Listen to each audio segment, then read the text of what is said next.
This is just an introduction to what we're going to do with the model application that we're going to develop as the teaching tool for your assignment in 311. The assignment in 311 is what's called a single unit assignment, and you have to do a whole set of tasks, well, three tasks for you to complete. And we're focusing here on the middle task, task 2, which is where you build an application. So let's just look through the requirements for this application to make sure that we understand what's needed. So in our application, as we've been through this before, I'm just going to go through the slides again. This is a budgeting application, very, very contrived scenario. I can't apologize enough for that, but I had to do something that would help us to target the structures we need and make classes in the way that we do to represent enough of the skill sets that are available within OOP to demonstrate that you have a confident facility with those skills. So you're building an application to plan shopping trips. There are 3 types of shopping trips that we're going to plan, and you are going to, for each trip, specify 4 items that you would buy on that trip. It must have a screen to create the trip itself, and you're going to be classifying it by the type, and the types that we're going to use are grocery, hardware, and cinema. So you're going to record up to 4 shopping items, and each must have a name, the price of each, or the cost, and the quantity of the items you're going to buy. And then we're going to have to make the application reveal a total budget for that trip. This is going to link very closely to the meal planner application that you have to complete for the assignment, and you should be able to transfer the skills you use here into the skills you need in order to complete the assignment. This is a complex application that I've created now, but it gives us a chance to really demonstrate our capacity within the OOP skill set. So in our data, you've got to record everything in a text file. In fact, we will use 2 text files, one which will perform as an input to give us options to do types of trips, and one which will be the output where you store the data for a particular trip and its budget details. So that's how we're going to use text files. And then what you have to do overall in the assignment is create full design specification. Remember, that's user requirements and the documentation. Now in this video, I'm going to include some of that documentation where you are going to specify diagrams that can be used in order to illustrate the type of things that are going to happen in the application. 1 is essential, 2 are kind of optional, and I think will be really easy for you to do and get some of those really high points in the distinction band. You've got to build the application, then you've got to review it. And that's the overview of the assignment and what we're going to do. I'm going to go through some of the documentation that I'm going to give you examples of, which will help you create it in your own specification set for task 1. Now, task 1 requires you to gather user requirements, and there's the workflow one in order to make sure that you get those things present. When you're designing the application itself, we're going to go through firstly how you're going to specify the classes that are going to be used, and then we'll introduce you to a data flow diagram, and then we'll introduce you to a flow chart, which are really good charts and diagrams for you to use.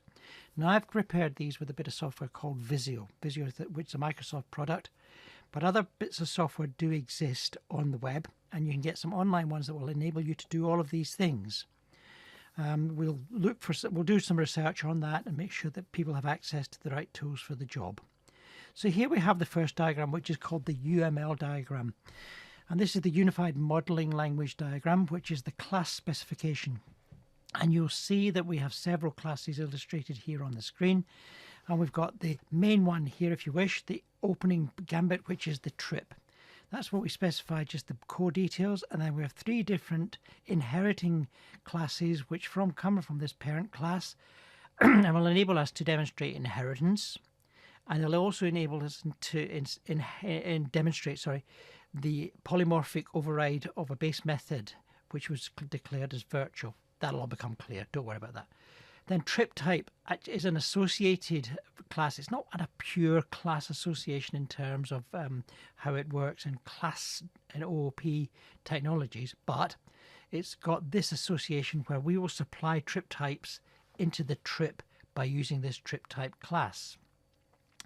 There's actually a trip type DB class that will supply that into it. Now we've got items, we've got line items create, we've got budget calculation, we've got the budget DB. We're going to go through all of these. No point in me lingering on that just for the minute. We now move on to the data flow diagram. And here's the data flow diagram, which I will discuss with you in detail in the class to give you an understanding of what we think we need in order to demonstrate that you're doing this correctly. You're entering trip data, that goes into a trip object. The trip object gets from the trip type, which is coming from a story file, and all that stuff. So I'll go through that, as I say, once again in significant detail when we're discussing this in the classroom. Then here's a flowchart, which just describes how the operation of the application is going to happen. And you'll see that this is actually very, very straightforward. You'll be able to read this, as I say, in our discussions in the classroom, and you'll get a better idea of what's happening in these diagrams when we discuss them. But I think they're going to be very useful to us, and they'll, as I say, help you get into those distinction bands and give some really high grades in your assignment. The next step is to look at the text files that we're going to use. Now, one, as I said, is going to give us the facility to input data from this text file. And here's the text file we have for the types of trips that we're going to be able to specify. So that's very straightforward. And then there's an empty one, which I've called budget.txt. Nothing in it. And we'll prove that that's going to be appropriate in just a minute when I demonstrate the completed application for you at the moment. So that's the two text files we need. So we're getting on with it quite nicely. So let's move on from here and show you what the finished application will do. So I'm inside Visual Studio, and this is the model app that I've built to show you how to do what you need to do. We're going to go through the Solution Explorer in some significant detail in the video after next, but we're going to do that, and don't worry about it just for the minute, because we need to discuss what it has inside it. The next one, what we'll do is we'll look at the forms, but for now let's just see whether we can get this to work. And this is one of those cross all your fingers and toes moments. So I'm starting the application, and it opens up with a form which is going to be the core form for entering the trip data.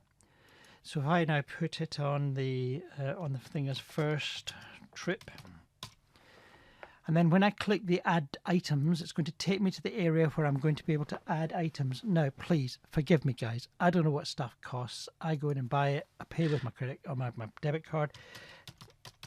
I don't know what it all costs. I know I pay far too much every week for it. So let's just say Sainsbury's is where we're going. I'm going to buy milk. So that's going to be £1.20, and I just want one of those. And then I'm going to buy peppers. They are 60p each, and I'm going to buy 3.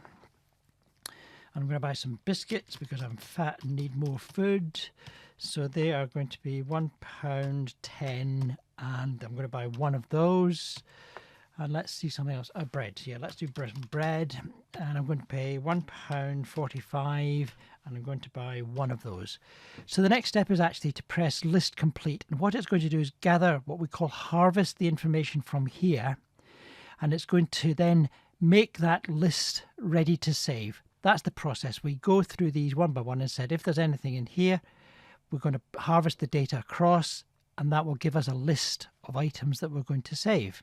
So I do list complete. What it's doing is a little summary here. There's a little bit of flummery. There's a little bit of decoration that you're going to show high skills with. So it's a bit of an extra. It's beyond the specification, but I think we should do it because it shows stuff, doesn't it? It shows that you're going to be taking a little bit more care.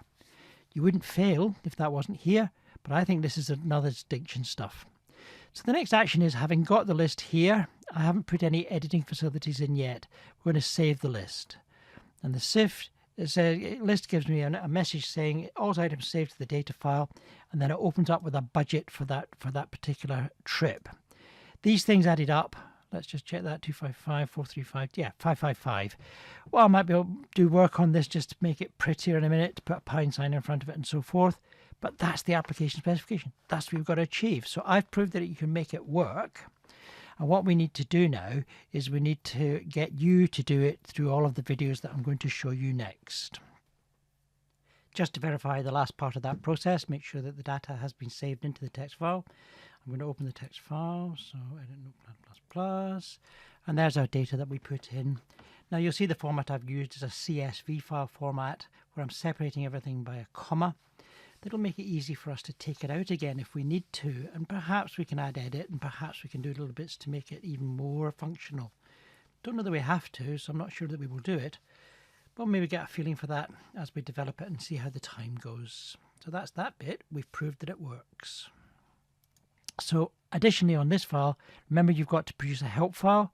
This help file will open up the help form, and inside this help form we'll display, probably the PDF is the easiest I think to do. We'll just display a PDF file that you'll create for this particular form to demonstrate that you've given the help to the user for one aspect of your application, because that's what you're required to do. So that's the working application. I'm pleased that worked. And I don't think there's much else to say about it just yet, because it's turned out to be a more complicated application and therefore better for you to try and get high grades. So that's where we'll go next. We'll start to do the design process for the forms. That should be a very brief video, and we'll just look at these forms again in a little bit more detail to give you an option to consider what each one needs to do in terms of design specification.